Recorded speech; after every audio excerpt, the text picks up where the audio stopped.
Le TVA Midi, une présentation de Maison Nordique. Obtenez une soumission rapide en ligne dès maintenant à maisonnordique.com. En manchette aujourd'hui, opération de sensibilisation pour la chasse et saison exceptionnelle pour le boréal U18F. Le TVA Nouvelle Midi commence maintenant.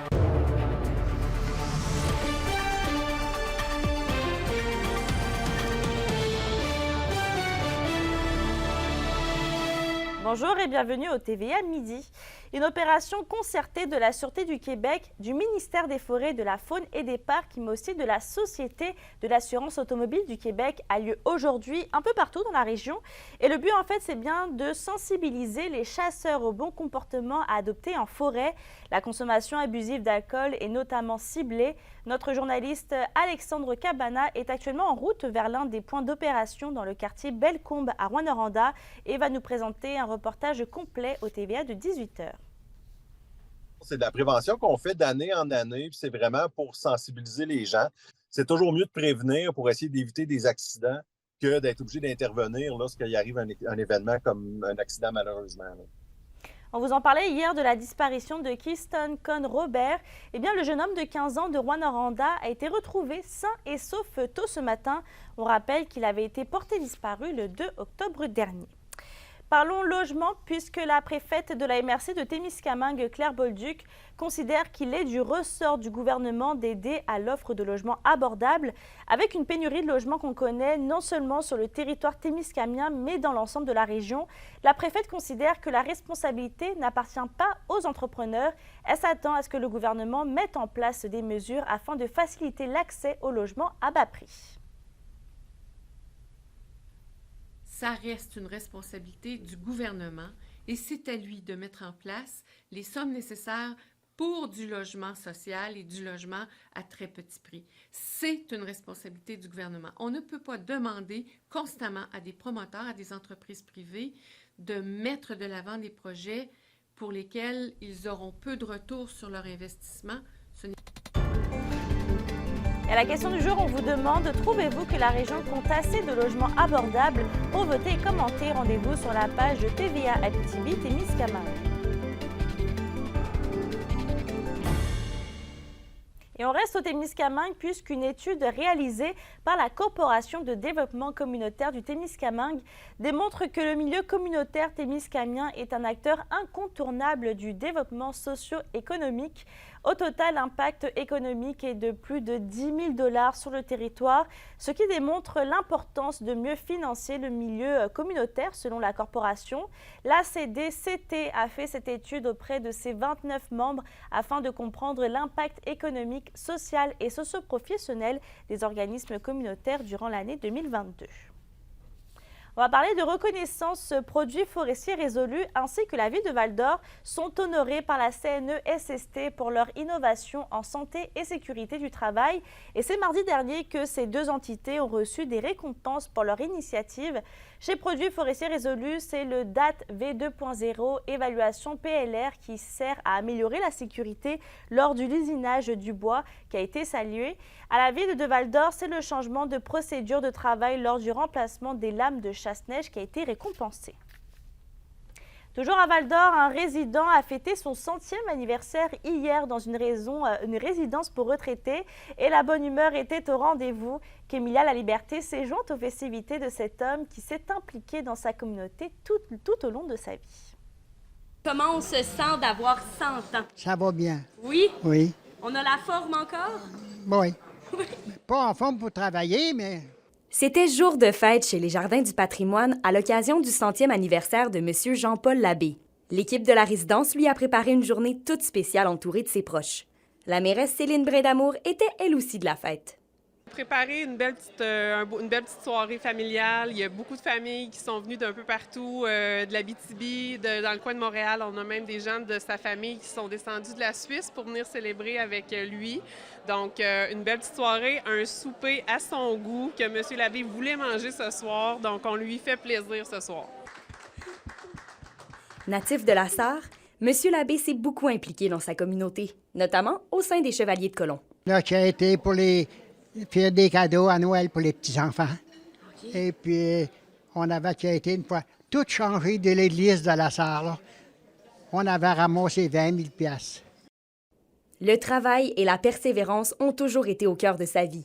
Selon lui, c'est même le secret de sa longévité. Et pour vivre si longtemps, Comment vous avez fait? j'ai travaillé bien fort. Mais l'ouvrage, là, ça ne fait pas mourir. Il y avait de l'émotion dans la résidence. Ses enfants ont d'ailleurs tenu à lui rendre hommage. On est fiers de lui, c'est sûr. Là. Il a fait toute sa vie, il s'est débrouillé, même avec les épreuves, il a su passer au travers, puis il s'est toujours relevé. Puis oui, on est très fiers de lui. Oui, moi aussi, je suis très fière de lui. Même, je pourrais dire, il a construit sa première maison, si je me souviens, il avait 16 ans. Puis après ça, il a agrandi. La maison a brûlé en 59. Il s'est pas gêné. Il a reconstruit une autre maison à côté, une maison plus grande. C'est quelque chose de voir ça. Même s'il a franchi la barre des 100 ans, M. Labbé compte bien continuer de profiter de chaque moment avec sa famille. Kémilia La Liberté, RNC Nouvelles, à Val-d'Or. Les maisons des jeunes de l'Abitibi-Témiscamingue et du nord du Québec vont bientôt célébrer la 26e édition de la Semaine des maisons des jeunes.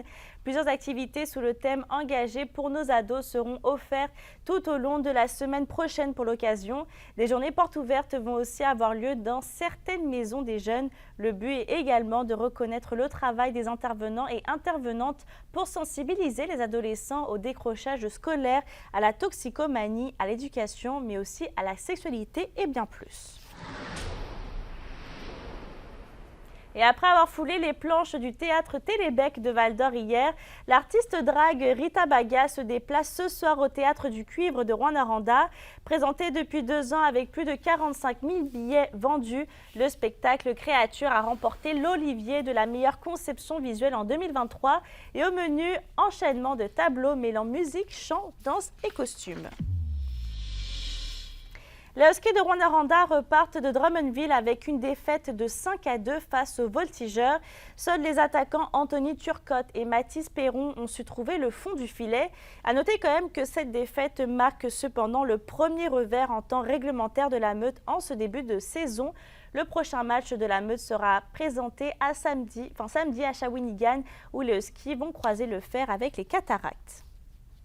Et après avoir tenté pendant 3 ans de vendre le club de golf Mbo dans le quartier d'Alembert à Rouyn-Noranda, ses propriétaires ont annoncé ce matin la fermeture du site. La nouvelle a été partagée ce matin via les réseaux sociaux. Les propriétaires mentionnent vouloir se consacrer dorénavant à leur retraite. Le parcours de 9 trous du club de golf était ouvert depuis maintenant plus de 55 ans. Au soccer, c'est cette fin de semaine que se déroule le championnat interrégional de soccer AA. La région sera notamment représentée par l'équipe féminine U18 du club Boréal de Rouyn-Noranda qui n'a subi pour l'instant aucune défaite cette année. À la veille du début de cette compétition, Johan Carrière a rencontré l'équipe. C'est une saison de rêve qui s'est terminée la semaine dernière pour l'équipe féminine U18 2A du club de soccer Boréal de Rouyn-Noranda. Après une saison régulière sans défaite, l'équipe a poursuivi sa domination sur la Ligue régionale en remportant la bannière de championne des éliminatoires. Les filles qui sont extraordinaires puis qui donnent tout ce qu'elles ont là, en elles. Là. C'est une belle énergie, une belle chimie, puis ça se joue et ça se transmet, là, sur le terrain. On est toutes vraiment compétitives. On veut toutes gagner. Quand on embarque sur le terrain, on y va à 100%, on y va pas à moitié parce qu'on veut gagner et se rendre le plus loin possible.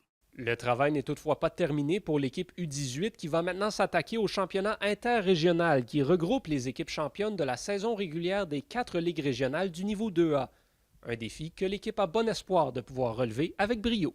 Je dirais qu'à voir comment ça s'est bien passé justement cet été, là, on est prêt à tout. Je suis confiante. Notre bloc défensif est quand même assez serré, puis on a une bonne communication qui nous permet de justement bien structurer nos jeux, puis notre chimie d'équipe justement aussi.